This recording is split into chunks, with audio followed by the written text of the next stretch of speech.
Hi guys! Welcome back to Nova Gnome Creations. I'm Nova and I'm so glad that you decided to join me today. Apparently today is the first day of Vlogust, which is for the month of August you try to make a vlog post on YouTube every day.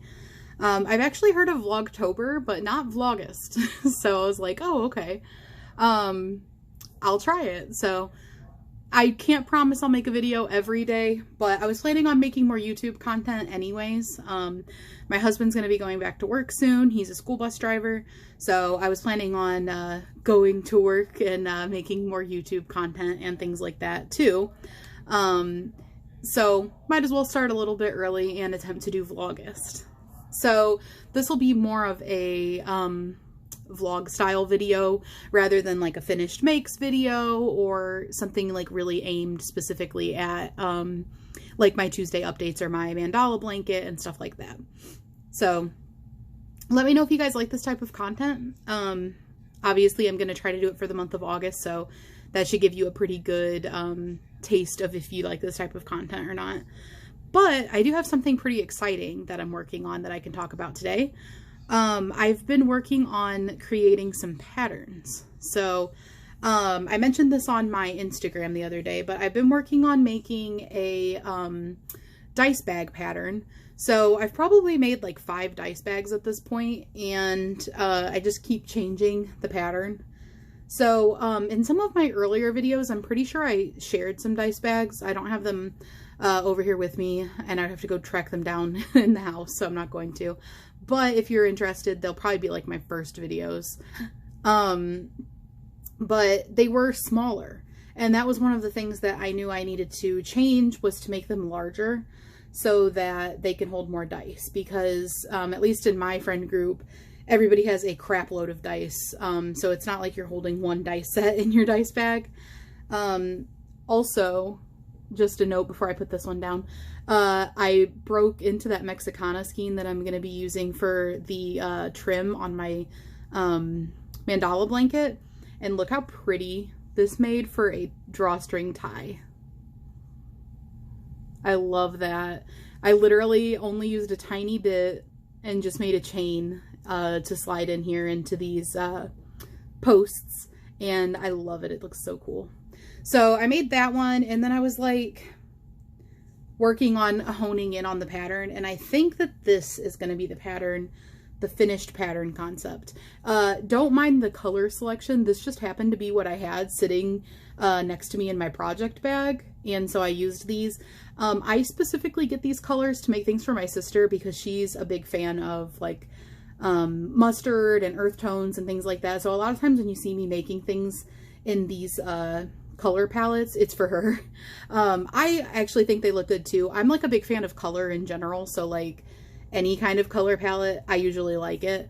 But usually if I'm making something for me, it's going to be a little more bright and like have maybe glitter in it and things like that. So I'm working on making this in another color scheme, and I want to make like several of them over time to test my pattern when it's not fresh in my mind and just going by reading my pattern to see if there's anything that needs altered.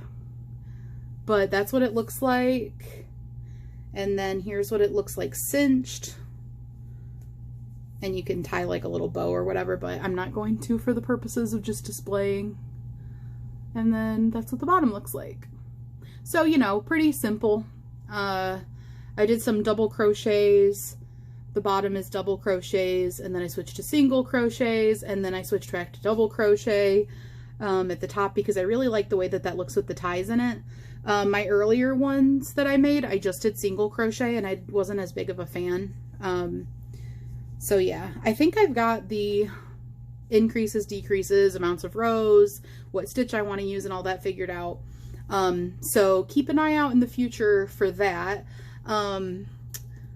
I'm thinking I will probably, I'm gonna work up a pattern to put on Etsy, but I'm also thinking I will make YouTube tutorials.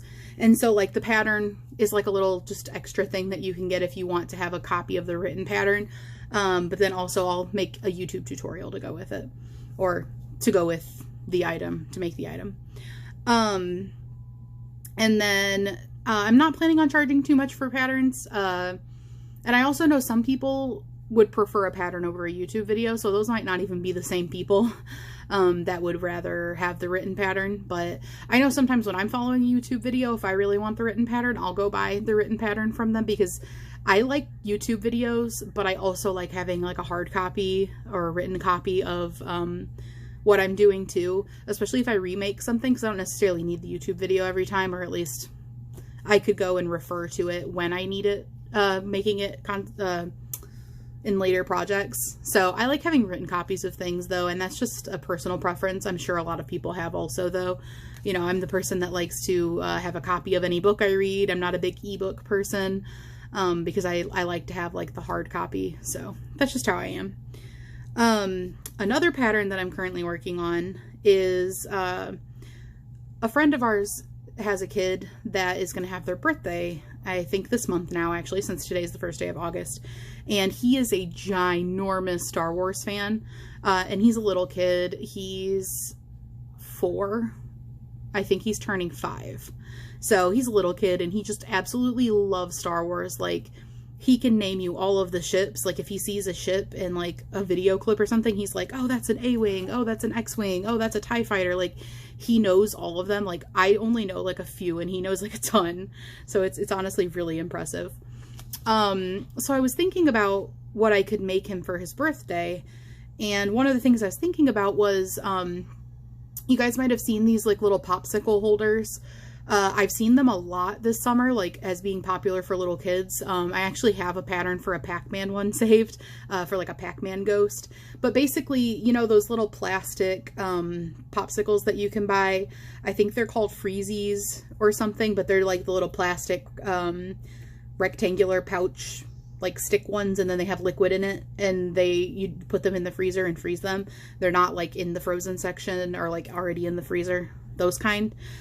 People make little holders so that like your hand doesn't get cold when you're holding it.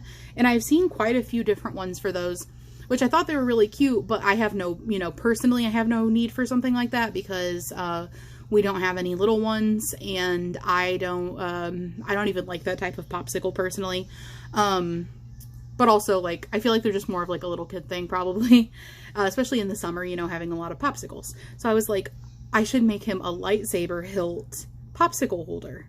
So I started going down the rabbit hole with this, and as always, I can't just like do something small. I started like expanding this into a way bigger project idea.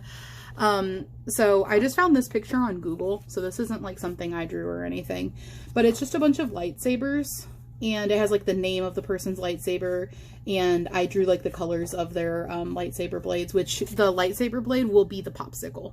So like you have, you know, you're holding it, that part will be the crocheted part, the hilt, and then the lightsaber blade, which is a color, if you're not familiar with Star Wars, it's just a color light stick. It'll be whatever color the popsicle is. So I printed out this, and these are just like drawings of them because I thought this would be a little bit easier to work from trying to pattern design.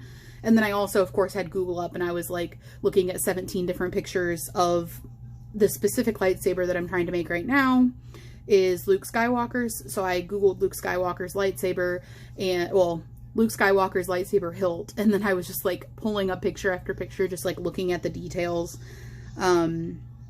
especially like toy lightsabers and replica lightsabers, because it's a little bit easier to get a picture of what you're looking at. So this is Luke Skywalker's lightsaber drawing on this.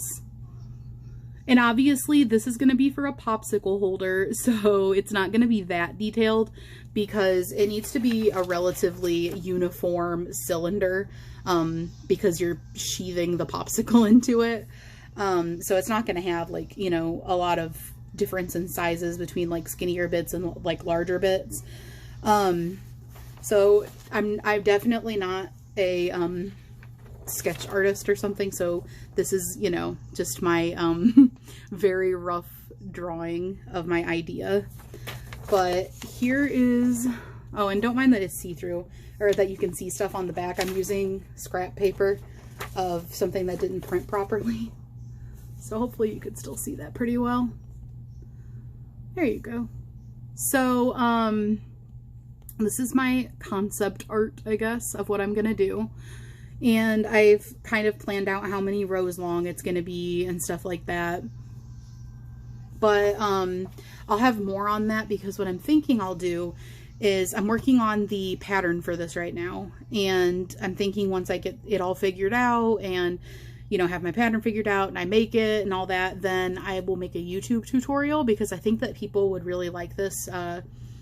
If you have any lightsaber fans, but if you have any Star Wars fans, this would be just a super fun project for your kids, for like birthdays. I could see this being like a cute party favor, like, you know, like little gift bags that you give out. You could do a Star Wars themed party and have these like little basically popsicle koozies. I think that I could see a lot of uses for this. That would be really fun. So I'm really excited about this. I've been wanting to like get into pattern designing a bit, and I was planning on kind of breaking into pattern designing with the dice bags, because they're a pretty simple thing for me to keep messing with and kind of getting used to. So this is obviously going to be quite a big challenge, but the majority of it is just crocheting a cylinder. And I have pretty much exclusively worked with amigurumi. I haven't really made a whole lot of things, as you've probably noticed by my channel. I haven't really made a whole lot of things that aren't amigurumi. And I crochet every day since I started crocheting, which was at the very end of July of last year. So literally right now is basically my 1 year anniversary of crocheting. I actually think my 1 year anniversary of crocheting was like last week. So, woo! I totally forgot about that. So that's exciting. But I've pretty much exclusively crocheted amigurumi. I learned how to crochet making a granny square. But after that, I was like, ooh, I can crochet now. And then I just like jumped right into amigurumi. So I'm really familiar with like crocheting like from a magic circle. I literally learned how to crochet with a magic circle before I learned how to do a slip stitch. Believe it or not, I know that some people really seem to struggle with magic circles, but I actually struggled with making a slip stitch way more than a magic circle, which was really stupid after I realized that like a slip stitch is pretty much a magic circle that you just pull through instead of like doing the magic circle with it.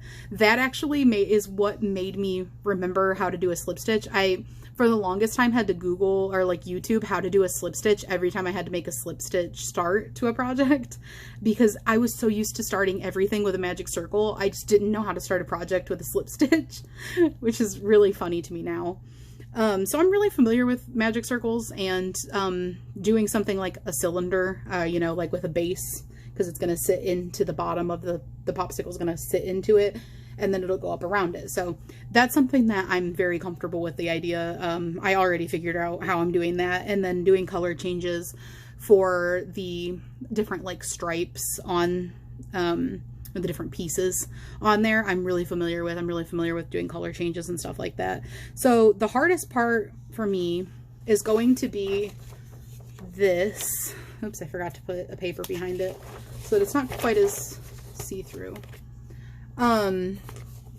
The hardest part for me will be, I'm doing like, I'm calling it a pommel, but it's not really a pommel, but it's like a piece that goes over the end of it. Actually, I can just show you because I have it right here.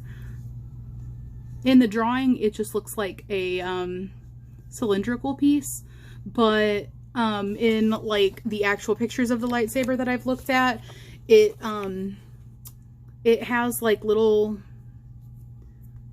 like sticky uppy rectangles. I don't really know how to explain that, but you can just Google it if you really want to see the detail. But basically it's kind of like this, where it's got pieces that kind of stick out all the way around. And obviously this is going to be small. It's meant to be simplified. It's not like I'm making a crochet lightsaber.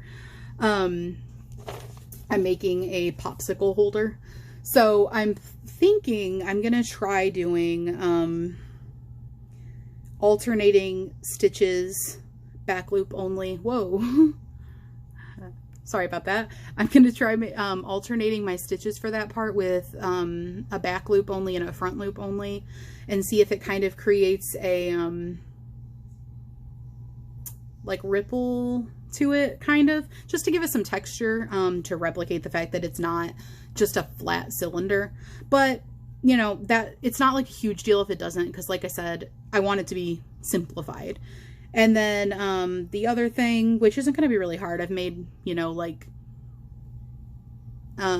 rows where you go back and forth before plenty of times now, is just going to be making that rectangle that goes on the hilt, which is like a little box, and then I'm going to cut out of felt the shapes to be the buttons. So I think that this is all really within my like skill wheelhouse. It's just going to be a matter of finessing it out and doing the best that I can with it, and like seeing what I can do. I'm feeling pretty confident. I'm feeling pretty confident with it. So it helps that it's a simplified version, obviously. That's giving me some confidence with it, because I'm like, you know, I'm going to do my best to kind of catch the major details, but it's meant to be a simple project, and it's only going to be about palm sized. So it's not meant to be like super detailed. So I think it's a really good place to start. And then this is obviously like, once I figure out this one, I'm planning on doing more lightsabers. I think this would be really fun to make like a little bit of a collection of lightsabers. Lincoln is coming up to join us. I have like a lot of stuff sitting in front of me. Well, not a ton, but I have enough stuff sitting in front of me. I think it would be really cool to do like a collection of lightsabers, and I could do YouTube tutorials for each of them, and then maybe post like a pattern collection on Etsy or something for them, or maybe post them individually. I'm not sure yet. Depends on how long it takes me, and you know, how detailed I go into it and all that type of stuff. But I'm pretty excited about it. I think it could be a really fun little series to do. So let me know what you guys think about that. Pretty excited for it. And it just kind of came up on its own because I was working on, you know, a birthday idea, and I got this idea, and I was like, you know what? I'm going to roll with it and like have that be one of my like introductions into pattern making. So, because that's like one of the things, like I was like, I want to get into pattern making, but where do I start? You know, it's a pretty, there's tons of things to make. And I know, probably like most crocheters, my brain is always fielding like 700 ideas of things that I want to make and things that I want to do. I literally came up with this like very spur of the moment, which is pretty much how it always goes. So I think that's a pretty good 17, 18 minute long video for my first Vlogtober, or not Vlogtober, my first Vlogust. I was like, og vlog. I think that's a pretty good length video for my first Vlogust video.